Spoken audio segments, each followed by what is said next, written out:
በስመ አብ ወወልድ ወመንፈስ ቅዱስ አሃዱ አምላክ አመ ዐሥሩ ወሰብዑ ለሰኔ በዛቲ ዕለት አይረፈ አብ ዐቢይ አባ ለትጹን።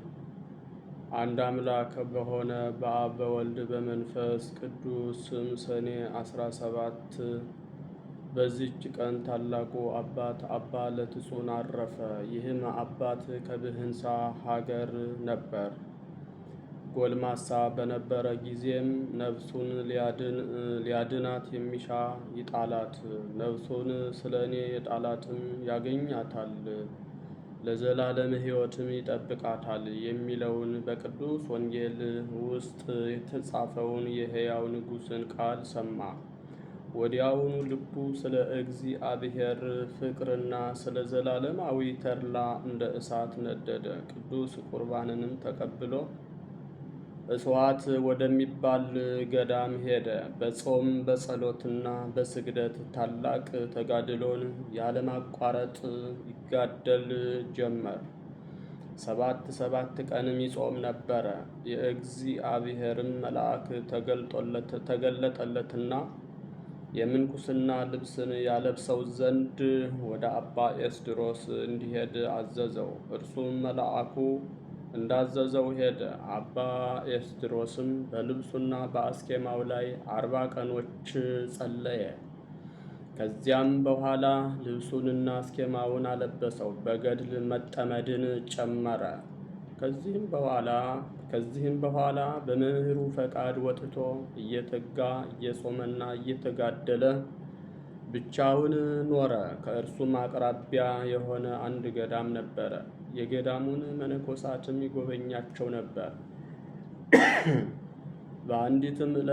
በአንዲት ዕለትም ወደዚያ ገዳም ሄደ። አበምኔቱንም ታሞ ለሞት ደርሶ አገኘው። መነኮሳቱም በዙሪያው ሆነው ያለቅሱ ነበር።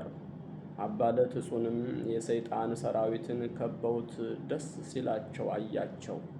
አባ ለትጹንም አባት ሆይ በአንተ ላይ የሆነው ምንድን ነው ብሎ አበምኔቱን ጠየቀው። እርሱም መነኮሳቱን ከአጠገቡ እንዲርቁ አዘዛቸው።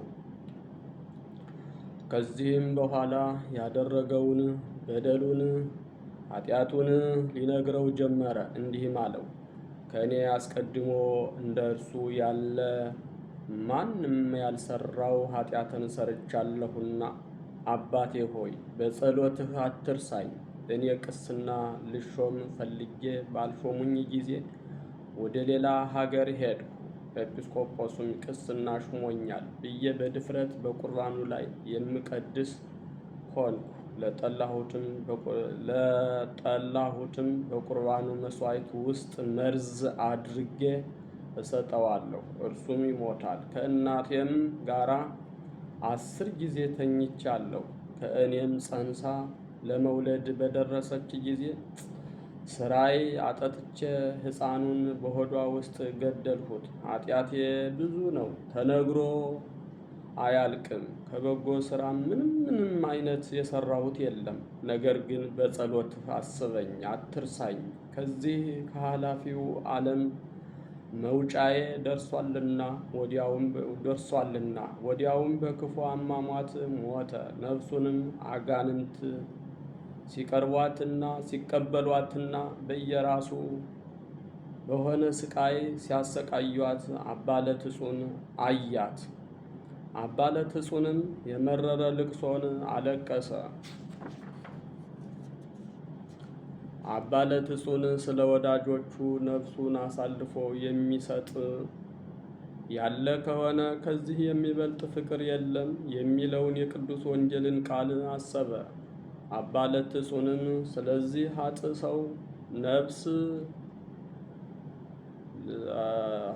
ሰው ነፍስ ክብር ይግባውና ጌታችንን እየለመነ 5 ጊዜ እስከሚሞት ሰውነቱን ሊያሰቃያት ጀመረ። የመላእክት አለቃ ቅዱስ ሚካኤል መጥቶ አስነሳውና እንዲህ አለው፣ ስለዚያ ኃጢአተኛ ነፍስህን አትግደል፣ ምሕረት አይገባውምና እግዚአብሔር እውነተኛ ፈራጅ ስለሆነ በደሉ አይሰረይለትም። አባ ለትጹን ግን መሐሪ ይቅር ባይ ወደሆነ ወደ ቸሩ እግዚአብሔር ስለዚያ ኃጢአተኛ በደለኛ ሰው እየለመነ ራሱን ማሰቃየት አልተወም። ከዚህም በኋላ ራሱን በባህር ውስጥ አስጥሞ ሞተ። ያን ጊዜም ታላቅ ነጎድጓድ ሆነ።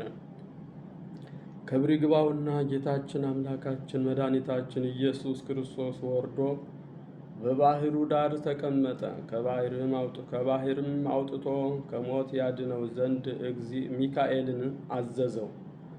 እርሱም አድኖ ክብር ይግባውና በጌታችን ፊት አቆመው። ጌታችንም የመረጥኩህ ለትጹን ሆይ ኃጢአቱ እጅግ ብዙ ስለሆነ ከኃጢአተኞች ሁሉ በደል ስለሚከፋ ሰው ምሕረት ስለማይገባው ስለዚያ ኃጢአተኛ ብዙ ጊዜ ነፍስህን ለምን ትገድላለህ? አለው። ታላቁ አባት ለትጹንም እንዲህ ብሎ መለሰለት እና መሐሪና ይቅር ባይ ጌታዬ፣ ፈጣሪ አምላኬ፣ መድኃኒቴ ሆይ ያን ኃጢአተኛ ትምረው ዘንድ እለምንሃለሁ። ያለዚያ ነፍሴን ከእርሱ ጋር ወደ ስቃይ ውሰዳት። ከዚህም በኋላ ጌታችን የዚያን ኃጥ ነፍስ ያመጣት ዘንድ ቅዱስ ሚካኤልን አዘዘውና አመጣት። በከበሩ እጆቹም ዳሰሳት፣ እንዳልተፈጠረችም አደረጋት። ይህች ነፍስ አፈር ትሁን እንጂ ለስቃይ ወይም ለሕይወት አትሁን አለ። አባ ለትጹንም ስለ ይቅርታውና ቸርነቱ ገናናነት መድኃኒታችንን ፈጽሞ አመሰገነው። ከዚህም በኋላ ጌታችን አምላካችን መድኃኒታችን ኢየሱስ ክርስቶስ አባ ለትጹንን የመረጥኩህ ለትጹን ሆይ በእውነት እነግርሃለሁ፣ መታሰቢያህን ለሚያደርግ ሁሉ በስምህ መባ ለሚያስገባ ወይም የተራበ ለሚያበላ፣ የተጠማ ለሚያጠጣ፣ የታሰረ ለሚጠይቅ፣ የተራቆተ ለሚያለብስ፣ ስሙን በስሜ የሰየመ ወይም ገድልህን ለሚጽፍ እኔ የሁሉንም ኃጢአታቸው ስሙን በስምህ ለሚሰይም ገድልህን ለሚያጽፍ እኔ የሁሉንም ኃጢአታቸውን ይቅር እላለሁ። ስማቸውንም በሕይወት መጽሐፍ እጽፋለሁ፣ በጎ ዋጋቸውንም እሰጣቸዋለሁ። ጌታችንም ይህንን ብሎ ወደ ሰማያት አረገ። ቅዱስ አባ ለትጹንም እጅግ ደስ አለው። ወደ በዓቱም ተመልሶ እየተጋደለ ብዙ ዘመን ኖረ። እግዚአብሔርንም አገለገለው። መልካም ገድሉንም ፈጽሞ በሰላም አረፈ። ለእግዚአብሔር ምስጋና ይሁን። እኛንም ሁላችንንም በዚህ ታላቅ አባት ጸሎት ይማረን። በረከቱም ከሁላችን ጋር ትኖር ለዘላለሙ አሜን። ሰላም ለአባ ለትጹን እስከ ፍጻሜ ዘክህለ ከመ ያውፅእ እምደይን ብእሴ ህጉለ ለለመዋዕል ሰዱስ እንዘይበል ቆስለ በትርህምት አብይ እምብዝሃ ተጋደለ ገድለ በአምሳለ ወፍ ኮነ ስጋሁ ቀሊለ። በዚችም ዕለት ፍጹም መናኝ የሆነ የመጻተኛው ባህታዊ ቀላሞን የዕረፍቱ መታሰቢያ ነው። እርሱም ከተጋድሎው የተነሳ ሰይጣን እስከ ደከመ ድረስ በተራራ ላይ እግዚአብሔርን እያገለገለ በገድል በትሩፋት ተጠምዶ የሚኖር ነበር። ይህ አባት በቀንና በሌሊት ያለቅስ ነበር እንጂ ከማንም ጋር ሳይነጋገር ከቶ ሳይስቅ ለረጅምና ለብዙ ዘመናት ብቻውን ኖረ። ሰይጣንም የሚያስቅ ነገርን እና ጨዋታን ብዙ ጊዜ በላዩ ያመጣበት ነበር። ጻድቁ ግን ፈገግ እንኳ አይልም ነበር፣ ነገር ግን የሚተክዝ ነበር። ክብር ይግባውና በልቡም በጌታችን ኢየሱስ ክርስቶስ ፍቅር የተመሰጠ ነበር። ሰይጣንም በእርሱ ላይ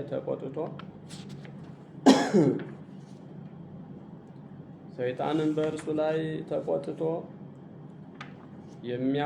የሚያድነው ሆነ።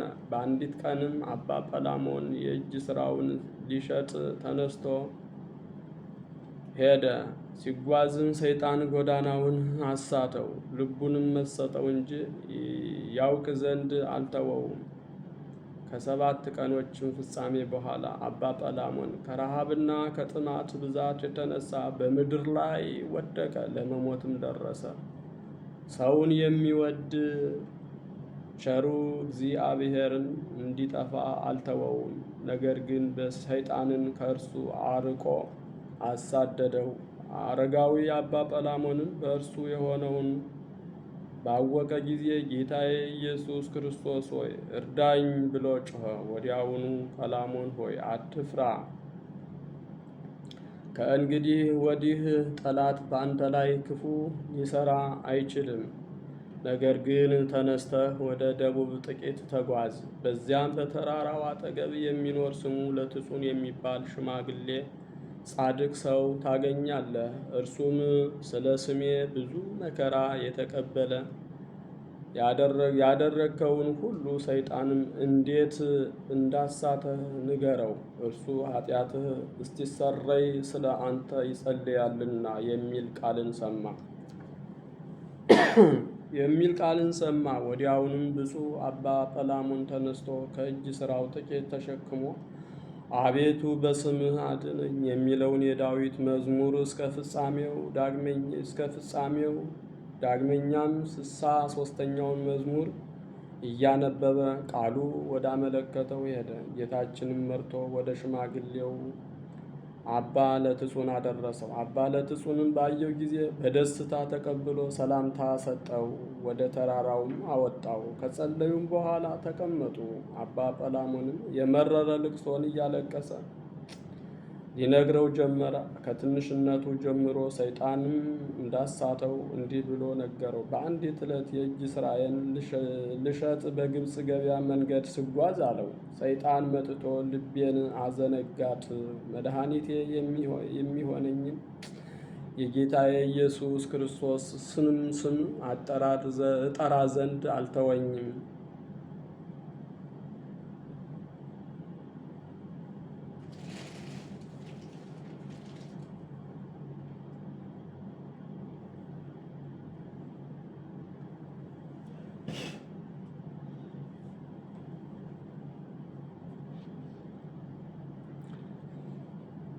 መድኃኒቴ የሚሆነኝን የጌታዬ ኢየሱስንም ስም ጠራ ዘንድ አልተወኝም። ዳግመኛም እንደ ንጉሥ ከተማ የታነጸች ውሃዎችና ተክሎች፣ መልካሞች ዛፎች ያሏት ከተማን አሳየኝ። የእጅ ሥራዬንም ልሸጥ ሳስብ በኋላ ብዙ ገንዘብ ትቶላት ሙቶ በምታዝን ሴት አምሳል ታየኝ። የእጅ ሥራህን እኔ እገዛሃለሁ ብላኝ ወደ ቤቷ አዳራሽ አስገባችኝ። እንቅቦቹንም ከላይ አውርዳ አኖረች፣ እግሮቼንም አጠበች። ባሮቿንም ማዕድ ያቀርቡ ዘንድ አዘዘቻቸው። ከእርሷ ጋርም እበላ ዘንድ ብዙ ማለደችኝ። በልተን ጠጥተንም ሰከርን።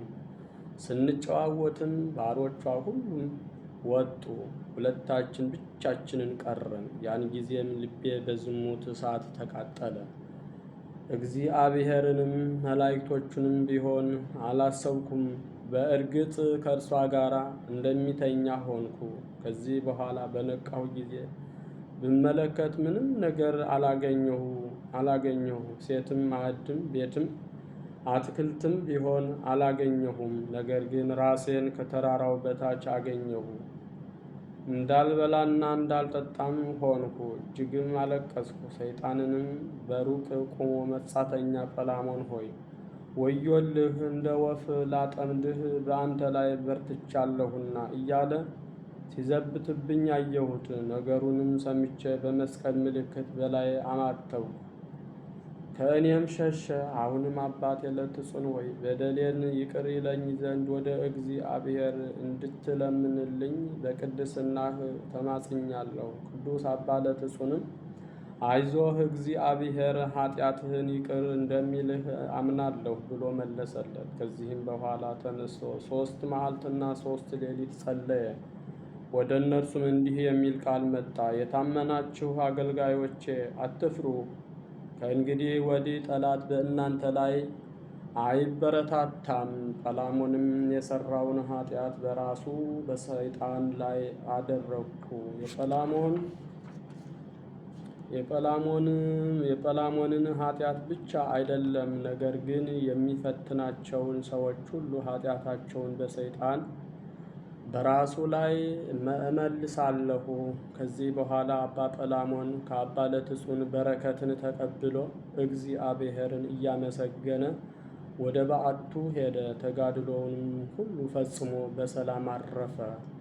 ለእግዚአብሔር ምስጋና ይሁን። እኛንም ሁላችንንም በቅዱሳን አባቶቻችን ሁሉ ጸሎት ይማረን ለዘላለሙ አሜን። ሰላም ለጰላሞን እንድህረ አስፈጦ መፍቀሬ ሀጉል እንዘይገብር ምትሃተ በዘዚአሁ አምሳል እምእግዚአብሔር መሐሪ ወመስተሳሂል ለስርየተ ጌጋዩ አመፍ ተፈነወ ቃል ዲበ ርእሰ ሰይጣን ዘንተ እገብ ዘይብል። ዳግመኛም በዚች ቀን ወደራው መደራው የብፁዕ አባ ገሪማ መታሰቢያው ሆነ።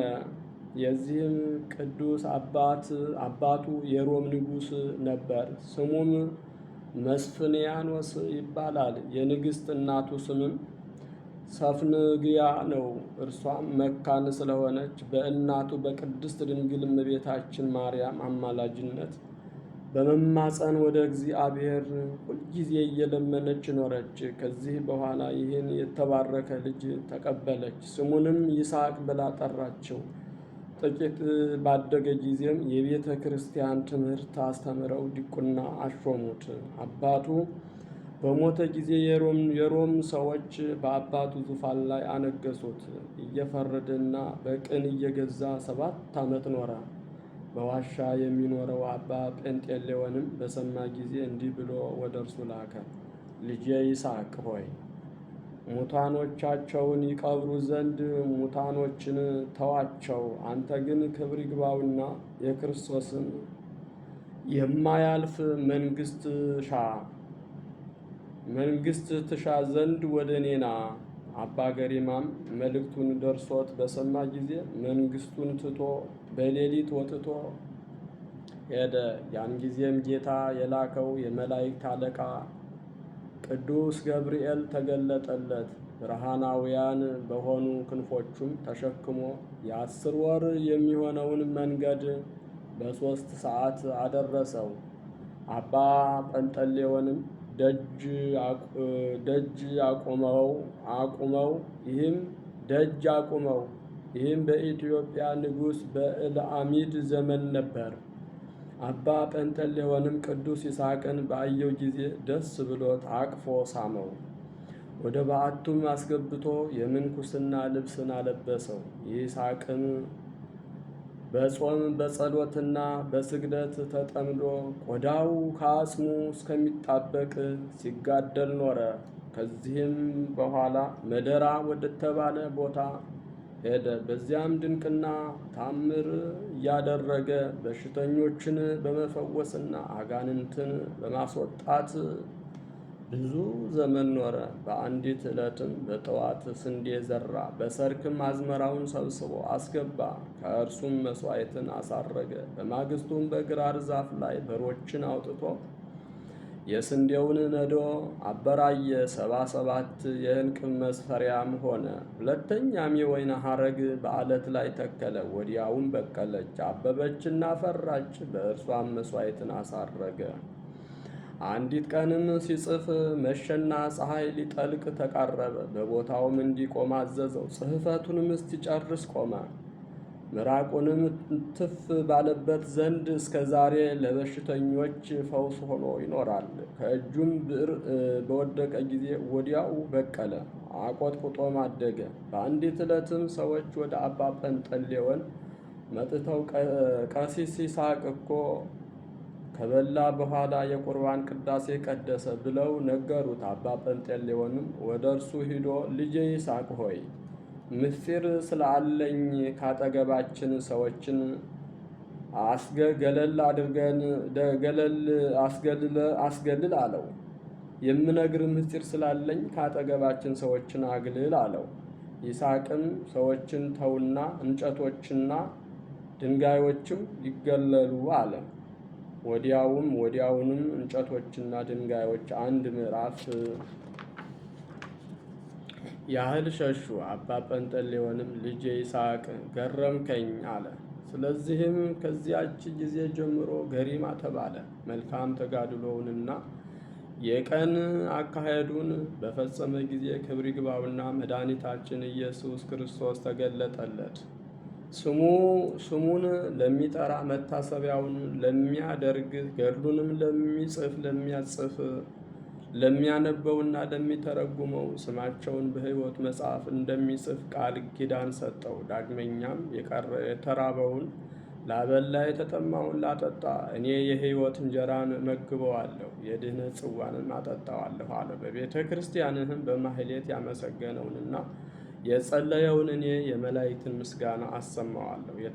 የተራቆተውንም ለሚያለብስ የብልህ እጅ ያልሰራውን የብርሃን ግምጃን አለብሰዋለሁ።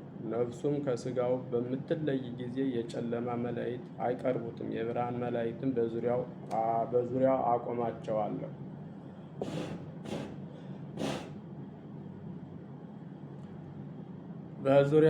አቆማቸዋለሁ። በስምህ ቤተ ክርስቲያን ለሚሠራ በሰማያት 47 የብርሃን ቦታዎችን እኔ ሰጠዋለሁ። ለቤተ ክርስቲያንህ መባ የሚሰጠውንም እኔ በመንግሥቱ እቀበለዋለሁ። ቦታህን የሚያከብረውንም እኔ በመንግሥቴ አከብረዋለሁ። ጠላቶች አጋንንትን ረግጦ የሚገዛበትንም እሰጠዋለሁ። አባ ገሪማም ይህን ታላቅ ሀብት በቸርነትህ ብዛት የሰጠኸኝ አቤቱ ስምህ ይክበር ይመስገን።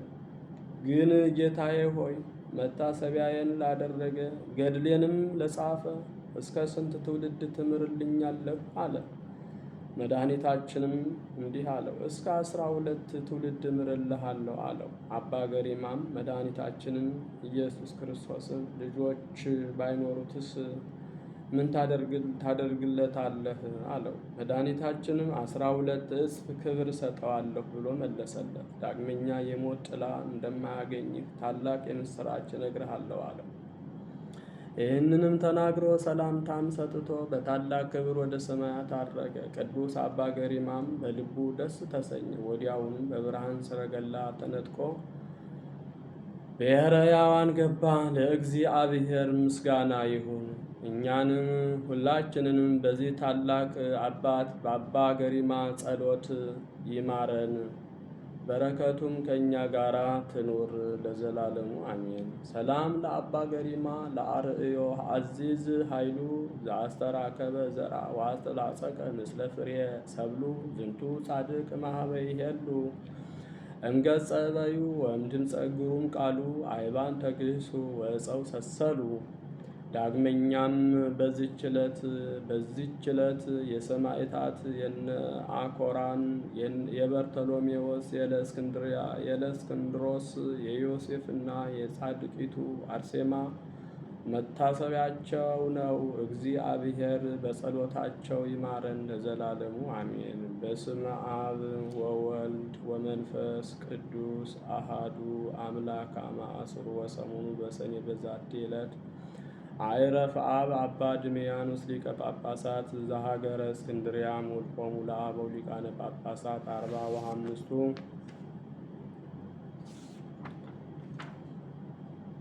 ወበዛቲ ዕለት ተስካሩ ለኤስድሮስ ሰማዕት በረከቱ ትብጽሐነ ለዓለመ ዓለም ዘአቅረብኩ ማሕሌተ አዘኪሬ አእላፈ ምለተ ሰንዱቀ ዘልፈ ለእለ አነብብ ተወከብ ዘንዴት መጽሐፈ እንተረሰይ ከግዚኦ ጸሪቀ መበለት ውቁፈ እምእለ አብኡ ብኡላን ዘተርፈ ነቢያት ቅዱሳን ወሐዋርያት ሰባክያን ሰማዕት ወጻድቃን ወመላእክት ትጉሃን ደናግል አድዮ መነኮሳት የራን ባርኩ ባርኮ ጉባኤ ዛቲ መካን እስከ አረጋዊ ሊቅ እምንዑስ ሕፃን ለዘ ጸሐፎ በክርታስ ወለዛ ጸሐፎ እንዘይደርስ ለዘ አንበቦ ወለዘ ተርጎሞ በልሳን አዲስ ወለዘ ሰማ ቃሎ በእዝነ መንፈስ በጸሎተ እሙ ማርያም አራቂተ ኩሉ እምባይስ ህቡረ ይምሃረነ ኢየሱስ ክርስቶስ። የሰማነውን በእዝነ ልቡናችን ያሳድርብን። የቅዱሳን አባቶቻችን ረድኤታቸው በረከታቸው ይደርብን። ቃል ኪዳናቸው አይለየን። ጸሎት ልመናቸው ይጠብቀን። አምላካችን ሀገራችንን ሰላም ያድርግልን። በጸሎታችሁ አስቡን አትርሱን የሚሉትን ያሉንን የቤተ ክርስቲያን ልጆች እግዚአብሔር አምላክ በቸርነቱ ያስብልን። የታመሙትን ይፈውስልን። የታሰሩትን ያስፈታልን። የተቸገሩትን ያጽናናልን። በሰላም ያሳደረ አምላክ በሰላም እንዲያውለን። አቡነ ዘበሰማያት እንበል ይትቀደስ ስምከ ትምጻእ መንግሥትከ ወይኩን ፈቃድከ በከመ በሰማይ ከማሁ በምድር ሲሳየነ ዘለለ ከመ ንሕነኒ ንኅድግ ለዘአበሰ ለነ ኢታብአነ እግዚኦ ውስተ መንሱት በሰላም ቅዱስ ገብርኤል መልአክ ወእግዝእት የማርያም ሰላም ብሩክት አንቲ እምአንስት ወብሩክ ፍሬ ከርሥኪ ተፈሥሒ ጸጋ እግዚአብሔር አበ ፍቁር ወልድኪ ኢየሱስ ክርስቶስ ከመ ይስረይ ለነ ኃጣውኢነ ኩኑ ፍቱሐነ ወንጹሐነ ይረስየን ይረስይክሙ ድሉዋነ ለመንግሥተ ሰማያት እግዚኦ መሐረነ ክርስቶስ እንበል በእንተ እግዝእትነ ማርያም መሐረነ ክርስቶስ እንበል ከማሁ ተወካፌ ንስሐ ሰረይ ኃጢአት ኢየሱስ ክርስቶስ ስረይ ኃጢአቴ ወኃጢአተ ኩሉ ሕዝብከ ማእሰረ ኃጢአት እግዚአብሔር ይፍታ። እግዚአብሔር ይባርክ። እግዚአብሔር ይጠብቃችሁ።